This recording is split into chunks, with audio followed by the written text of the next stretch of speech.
de la contribución de las y los mexicanos en Estados Unidos. Y quisiera presentárselos. Estamos haciendo un trabajo muy importante y hace como una semana me puse en contacto con la doctora Viridiana Ríos, Viri Ríos, ¿sí se llama Ríos? Sí.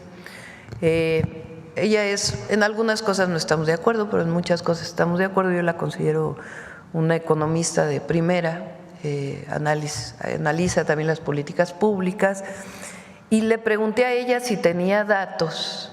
De hecho, ella hace una publicación el día de hoy en uno de los diarios sobre la contribución de las y los mexicanos en Estados Unidos.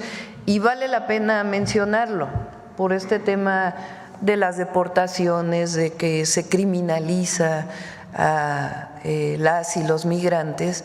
Y son datos muy relevantes, porque a veces hablamos de la contribución de nuestros hermanos, hermanas, héroes y heroínas, a México, con las remesas que envían a sus familias y a nuestro país, y cómo contribuyen al desarrollo de México, con alrededor de 60,000 millones de dólares.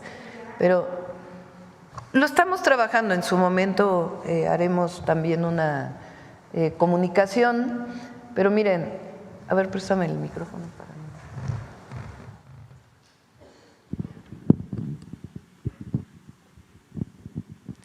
Son datos de muchísimas fuentes que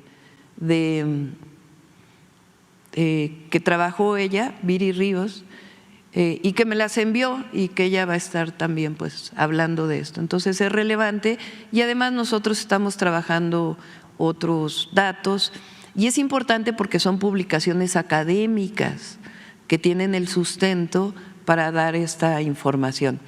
El Tratado de Libre Comercio entre México y Estados Unidos crea empleos en Estados Unidos.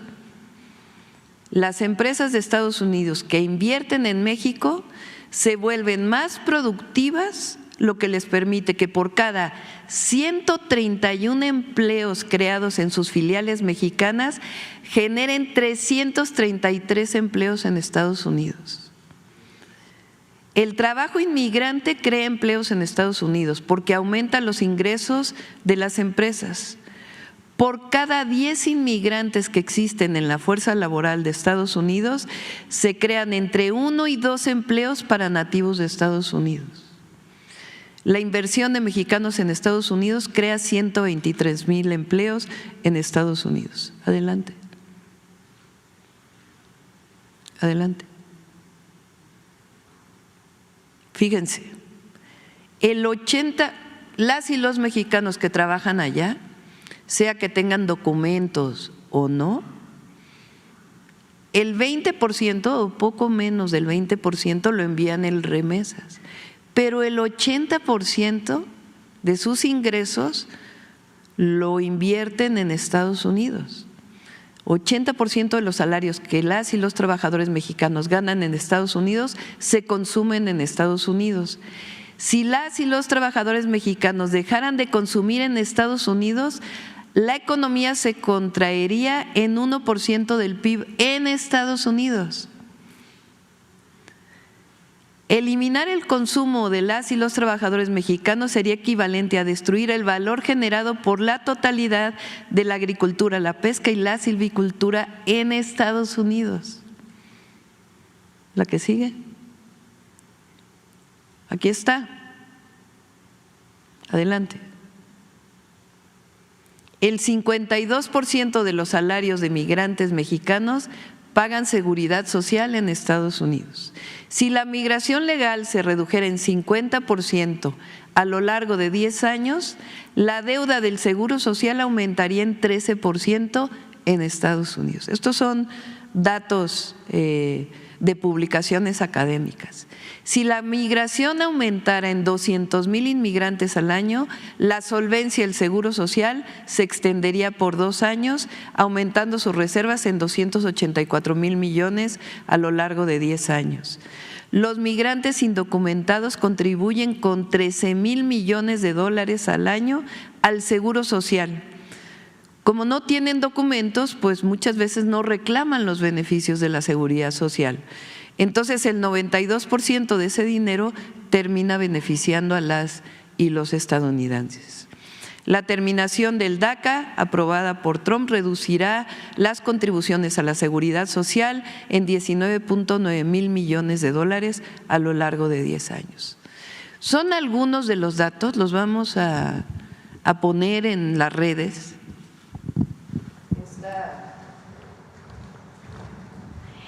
Gracias, Presidenta. Esta publicación, porque es importante que las y los estadounidenses sepan lo que valen los mexicanos. Las y los mexicanos, pero las y los estadounidenses, cómo contribuimos y cómo contribuyen las y los mexicanos que viven en Estados Unidos a la economía de las y los estadounidenses. Preguntarle si usted tiene contemplado tener una reunión previo a que tome protesta Donald Trump o cuándo contemplaría reunirse con el presidente electo en Estados Unidos. Sí, no tenemos una fecha fija.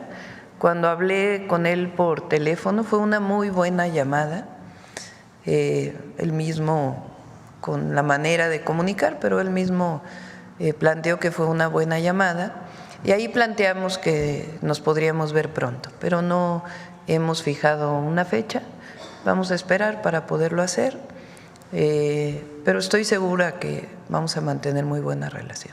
Y en ese sentido, preguntarle, en la reunión el primer ministro de Canadá, según lo dicho por la embajadora de Canadá en Estados Unidos, trató de exponerle que no, Canadá no es México, argumentando que los principales problemas en esta situación vienen de México. ¿Qué responder a estos señalamientos, Presidenta? Pues no sé a qué se refiera, no vamos a caer en una provocación de qué país es mejor. Lo que sí es que a México se le respeta, y más por nuestros socios comerciales. Esa es mi función y esa es la función de todas y todos los mexicanos. Nosotros somos un grandioso país con enormes riquezas, con nuestras problemáticas que estamos atendiendo y que estamos desarrollando y un futuro, un presente y un futuro muy promisorio. Entonces, México es un gran país. Ahora, las problemáticas son distintas, sí. Recientemente se dio a conocer, yo no tenía tanta información, sabía que existía, pero no tenía tanta información. Canadá también tiene un problema muy grave de consumo de fentanilo. Y en algunos estados o ciudades donde se liberalizó el consumo, se ha generado problemas muy graves. Entonces tiene problemas de funciones debidas a la adicción de opioides. México las tiene en muy bajo nivel. Se hizo recientemente una encuesta y realmente no es, no porque no haya problemas de adicción en México, los hay y los estamos atendiendo, pero no tiene que ver con este consumo de fentanilo que hay en Estados Unidos y Canadá. Entonces sí somos distintos. Y se vio como hace unos días pues hubo una acción de la justicia para un laboratorio de fentanilo en Canadá. Entonces sí son problemáticas distintas. Esta idea de que no puede compararse a uno con otro, pues sí, son problemas distintos, pero no por ello somos menos, nunca, jamás. ¿No percibe una estrategia de constantes ataques desde Canadá hacia México para que Estados Unidos valore con quién le conviene más? Ellos tienen una elección el próximo año, si mal no me equivoco. Lo que nosotros no siempre vamos a defender y debemos señalar siempre es que no se utilice a México como parte de sus campañas electorales. Cada quien que vea por cada cual y nos relacionamos, nos coordinamos, nos complementamos en temas de comercio y otras virtudes que tiene la relación bilateral y trilateral, no solamente de comercio y económica, sino también culturales y de mucho educativas y muchas otras relaciones que hay con Canadá. Lo que sí es que México es un gran país, un gran país. Ya quisieran, la verdad, la riqueza cultural que tiene México, de nuestros ancestros, de los pueblos originarios.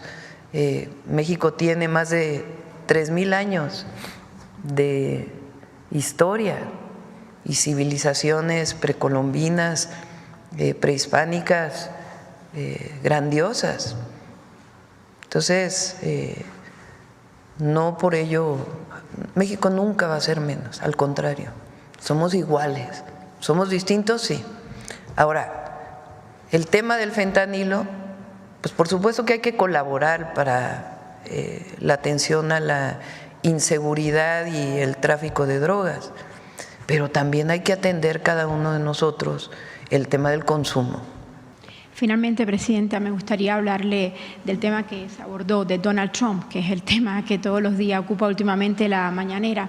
Se ha comentado últimamente con mucha fuerza que el gobierno del próximo presidente de Estados Unidos está dispuesto a enviar al ejército a México para enfrentar los carteles del narcotráfico, con esto de que quiere convertir y hacer que los narcotraficantes sean vistos como terroristas.